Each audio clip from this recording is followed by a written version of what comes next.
Hey guys, Miss Ashby here. So we are getting ready to get into chapters 3 and 4 of Morning Girl. Okay, so chapter 3 is called Morning Girl, so we're back to her perspective. All right. When things around me are right, I forget to notice. I don't remember days that aren't too hot or too wet, or nights when the breeze blows hard enough to move the bugs away, but not hard enough to beat the palm leaves against the trunks of the trees. When I'm eating fruit, it's just fruit, unless it's too ripe and dribbles down my chin, or so tough that my teeth get sore from biting into it. If something isn't too much or too little, I don't pay attention. When Father repairs the holes in his fishnet after the evening meal, I watch without really seeing him. He's doing what he's supposed to do. His eyes alert for a ripped square, his fingers finding and tying, his voice to Mother too low except for her ears. Or in midday, when it's just Mother and me inside, her humming or telling me about when she was a girl my age, while she pounds roots for dinner. The words fit together so tightly, the pieces like pebbles and shells sunk into the sand after the tide has gone out, before anyone has walked on the beach and left footprints. In our house, though, my brother was the footprints. He messed up the niceness for me. Just being himself, he was too loud, making jokes when he should be serious, talking when he should listen, running when he should sit, banging two rocks together for no reason except to disturb the silence, interrupting Mother or Father to ask questions he already knew the answers to, once putting a tiny green lizard on my mat as I was trying to hear the first morning sounds. It was as though Starboy didn't truly belong in our family. Or when I was angry, I imagined what it would be like if he weren't around, how perfect each minute could be. I closed my eyes, and I could see it. Father and Mother and me, never arguing or raising our voices, and usually, at that very instant, as if I had called his name, my brother would come stomping through the doorway, bringing dirt where I'd just swept, throwing his arms around Mother when she was trying to finish a story, or wanting Father to leave his work and go outside to look at some mouse hole or some oddly shaped cloud. My brother never simply put his footprints in the sand. He jumped in it, kicked it, dug holes, pried rocks loose, and threw them into the sea to see the splashes. But whenever I pointed out how he acted, and the truth is, I did it only so that he would learn and not make the same mistakes a second time, only so that he would understand how good it could be if he didn't ruin everything. I was the one who got the raised eyebrows, as if he were my fault. Yet Starboy was a trouble I was used to, and ordinary trouble, really, was not so bad, not like real trouble. I remember very well the afternoon when Mother told me her news. She and I were sitting side by side, spinning strings of cotton. She was showing me how to twine the new strands together with the old, the hardest part. I'm sure you're very lonely, she said. Mother was usually correct in what she thought about me. She understood me so well, so I considered her words before I answered.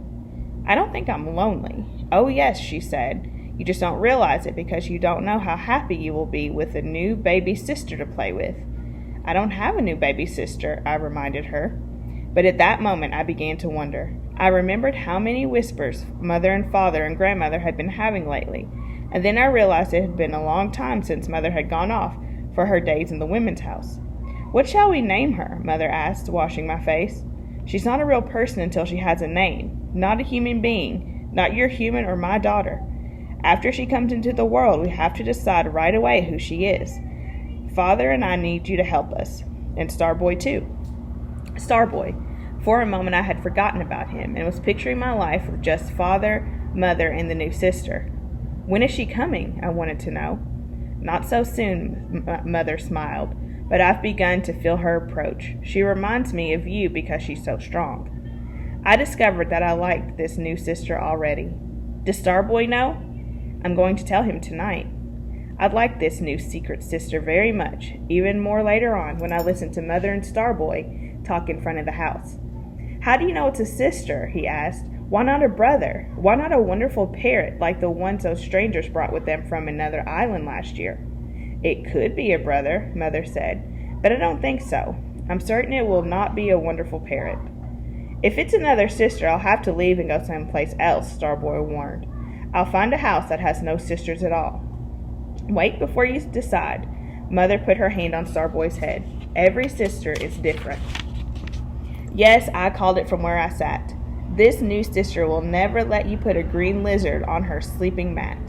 This new sister will chase you to your new house and then make you stay there. Maybe we should wish for a wonderful parrot, Mother said softly, and went to tell Father. A turn of the moon later, Mother was gone when I came home. Father said she went to visit Grandmother for a while. I could tell he was worried because he held his mouth in a thin line when I wasn't watching. He worked in the house all day, putting the big mat outdoor to air out the sun and retying the palm fronds on the roof so that the rain would not drip through during the next storm. If Starboy and I asked nicely, he played guessing games with us. But only one thing he wouldn't do was talk about the new sister. He said it was too soon. Shouldn't we try to think of names? I suggested. That's like a riddle.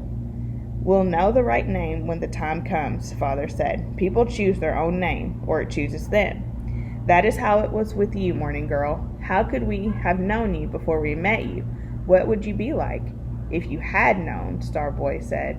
How glad we would have been, Father finished for him. But as for you, a bat who sleeps during the day, an expert on the night, Starboy insisted. I didn't know how long Mother would be away, but the day passed slowly without her. I noticed because too much was missing. Her voice calling me to eat, her fingers working on my hair when it was tangled or stuck out from my head after sleep, the quiet, warm sound of her conversations with Father. Even Starboy watched the path for her return, though he pretended not to. But instead of Mother, it was Father who entered our house the next day at an hour when usually he would be fishing.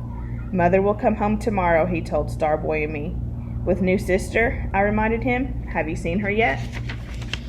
Father sat down and rested his back against the wall. He looked tired, but not sleepy. He patted the ground for Starboy and me to come near. There isn't a new sister this time, he said. It's a new brother, Starboy clapped his hands together.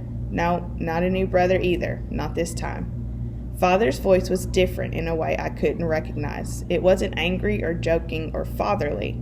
It was almost as though he was talking to himself and we were overhearing, as though he were leaving out something. His eyes were the color of a night sky when it's raining. I looked at Starboy and saw he was afraid. His body was stiff, his knees against his chest, his hands balled into fists, his mouth shut, his shoulders pulled up like the wings of a bird, waiting for a windstorm to end before it took off.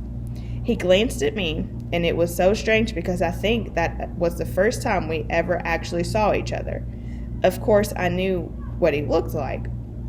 Sometimes I could tell when he was behind me without turning around, but I never just let myself wonder much about him. He was just, I don't know, always there, the opposite of me, and now suddenly I realized that in some ways we were the same. Is Mother sick? I asked Father, but I kept my eyes on Starboy, and he stared back, waiting to see what I heard.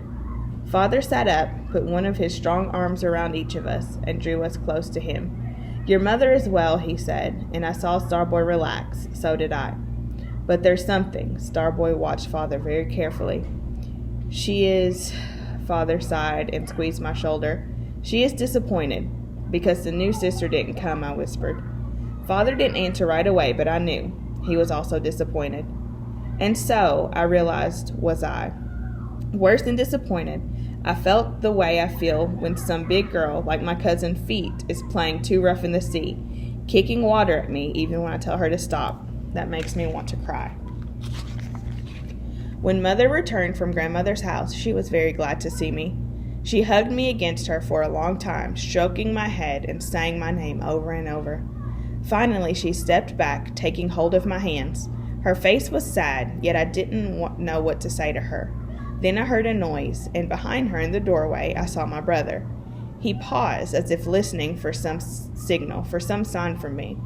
Look, Mother, I said, Starboy's here. He has been waiting and waiting and waiting for you to come home. She turned, and Starboy ran into the house, wrapped his slim brown arms around her waist, and pressed his head to her stomach. I saw a tiny flame of light in Mother's eyes, and when she knelt to touch Starboy's face and to kiss his cheeks, my brother's shoulders lost their hunch, forgot their fear. I took a breath, and the tightness left my stomach.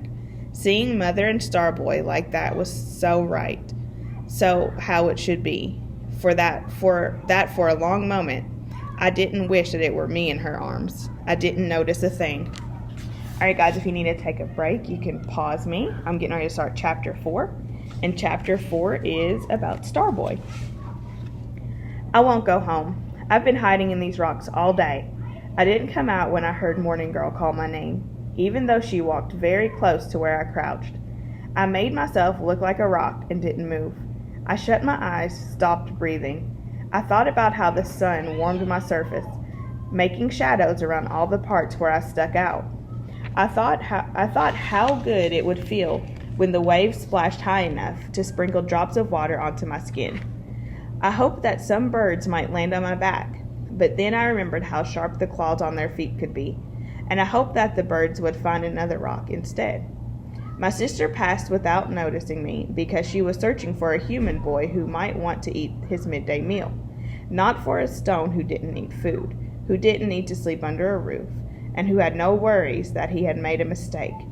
The afternoon went by, and I thought about everything a rock could think. Wind, rain, the things that could crawl out of the night and run across my face. I was glad I didn't have to drink, because then I'd be thirsty. I wondered if the other rocks around me had made the same mistakes too.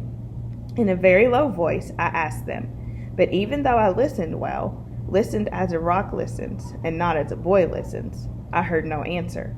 Maybe they were afraid to speak. Maybe they were waiting to see what kind of rock I turned out to be. Maybe they heard my mother's footsteps before I did. I barely opened one eye, so narrowly that the light flashed the way it does when the sun strikes against the shallow water. It was strange to watch my mother when she didn't know I was there. So strange I almost forgot my mother was my mother. To a rock, she was just a small woman who sat looking out to sea, whose hair blew away from her face with every breeze, whose fingers worked the dry grasses in her lap into a tight coil, who spoke her thoughts aloud because she had no idea anyone was listening. Where could Starboy have gone, she wondered to herself. Everyone is so worried that he has sailed to another island or flown high into the air to join those stars who gave him his beautiful name. She sighed, waited for a moment, then continued. She was close enough that I could have touched her in my arms, had turned back into arms. If my arms had turned back into arms, and I became a human once again. But Starboy would not leave without saying goodbye, Mother noticed. Even if he had made a mistake, even if he had played in his father's canoe, and then forgotten to pull it high enough off the beach so that the tide would not carry it away, he would know that we would miss him too much if he disappeared. I closed my eyes and concentrated on being a rock. I sank so deep into the ground that no digging stick could roll me from my hole. I became so hard that no tree or bush could take root on my surface. I slowed my thoughts until the quietness of the earth wrapped me in its heavy cotton. Somewhere far, far away from where I was, I heard my mother stir and stand up. I didn't feel her hand soft against my foot as she searched for more grass to weave. I wondered if she would cry out in the night for me, as she did once for the new sister who had not arrived after all. If she did, I would come back, but not until. After my mother left, I passed another long time by myself. There was nothing to think about except the cramps in my knees where they bent to fit beneath me. I licked my lips to see if any new dew had formed, and I twitched so quickly when a buzzing insect of some kind landed near my ear that if people were watching, they'd think their eyes were playing tricks. I became heavy, solid enough to anchor my boat, no matter how strong the ocean pulled. There are things I noticed as a rock that I never realized as a boy. I could feel the movement of a shadow on my body as the sun slid across the sky. There was a line that divided heat from cool, which very slowly crept up my leg, across my back, onto my cheek. I could smell the skin of my arm, warm and sweet and like nothing else in the world. I could count my teeth with the tip of my tongue, find the silent crickets that called to each other from my wrist. I got to know myself as a rock even better than I had known myself as a person, one part at a time, with no rushing and nothing to make me hurry past something important. By the hour that the sky turned red, I had learned a great deal that I would not forget. That's when I heard my father coming. He stopped almost exactly where my mother had sat, and hunched down as he often does when he's thinking. How fortunate that my wife's brother, Sharptooth, found my canoe, my father said to himself. How fortunate that there was no damage, and that it is now once again safely pulled far up on the beach. How relieved my son Starboy would be to know that all turned out so well, but how can I inform him? I changed from being a rock to being an ear, a huge ear that could hear every word. But even if the canoe had floated away, even if it had vanished beneath the waves, it is only a canoe, my father continued. It can be replaced within a few days' work, especially if I have a strong son to help me hollow it out. But nothing can replace a son, not even a new child that might be some day to come, not even a good daughter who was lonely for her brother all day, who was afraid that he was hungry or thirsty or didn't know how to come home. I tried to imagine Morning Girl worrying about me. It was difficult. When Morning Girl told me she had been careless with my canoe, my father said, I was very annoyed. But it wasn't her, I shouted. My father leapt to his feet, looking in every direction. Starboy, he called. Starboy? I unfolded myself, became my father's son again, because I heard the pleasure in his voice. Already I could see my mother's face when I walked through the door to our house, and behind her my sister's eyes are bright.